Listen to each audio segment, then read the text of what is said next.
Hi everyone, welcome to the Mule tutorial. In this video, I am going to demonstrate about the choice connector in Mule 4.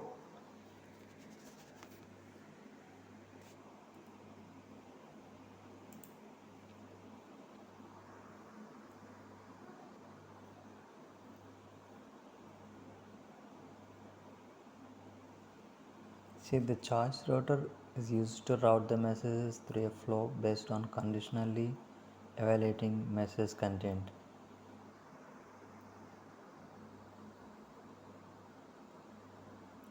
Let's get started.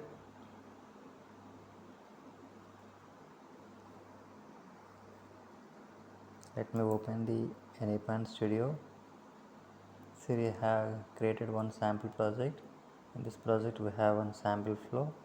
In this flow, I am going to demonstrate about the choice router. See, if you look at the flow, we have a listener which listens the request.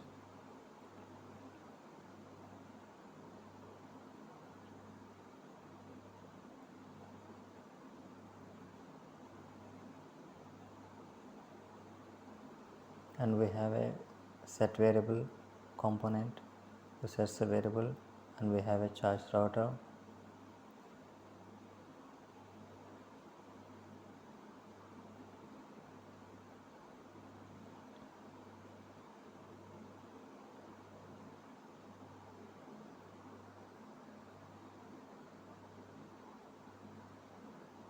So in this use case, when I send the request like this, HTTP localhost choice, this is the basic path,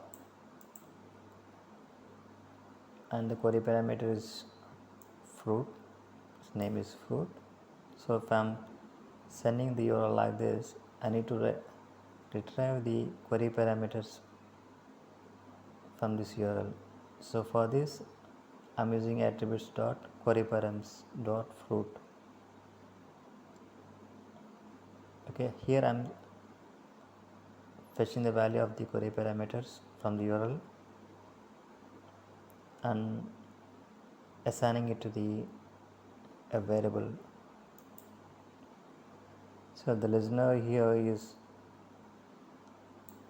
choice, the path of listener choice, and if you look at the set variable,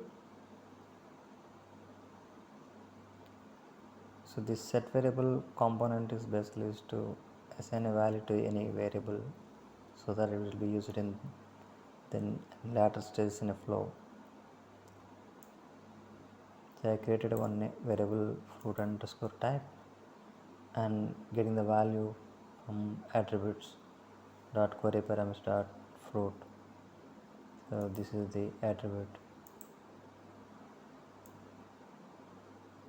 query params name fruit is equal to its corresponding value will be stored in the variable called fruit underscore type. So once we assign the variable, then we can move on to the choice router. In choice router, we have various condition based expressions. So routing the message to different flows. So based on the condition, it will evaluate the message content. So if you open this one, there is an expression. Here I'm checking like fruit type is equal to apple. Suppose if the fruit type is equal to apple, execute the processor within this block. Suppose if it is false means it goes here, it comes here and checks the expression fruit type is equal to orange. If the fruit type is equal to orange is true, where it is true, then it executes the corresponding processors within this block. So the next one is the default one. So in this default one, if none of the conditions is satisfied, then comes to the default one. It executes the processors within the default block. So this way we can use the choice router. So based on your condition expressions, it evaluates and processes within the blocks. Okay, here the transfer message I'm using it as like this. So once we receive the fruit type is equal to apple, then we are sending the response as you have selected apple. If it is orange, you have selected as orange, I'm sending the response like this. For the default, like you have selected the different fruit. Okay, once you have configured everything and save it and start running the project, because the project is already running, so no need to run again. Let us just this example API to the browser,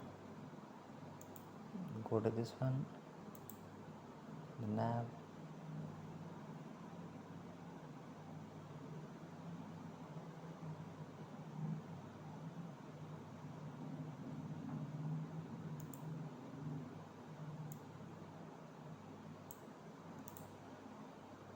type this one.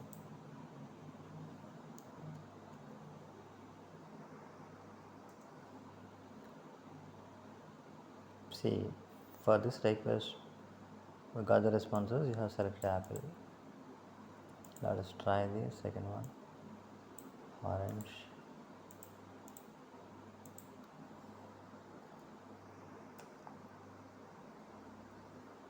So I have selected the orange as the response that we got it back. Suppose it is something else like grapes. So I have selected a different fruit. So like this you can use the choice component in your application as per your requirement. So that's all for now. Thank you for watching.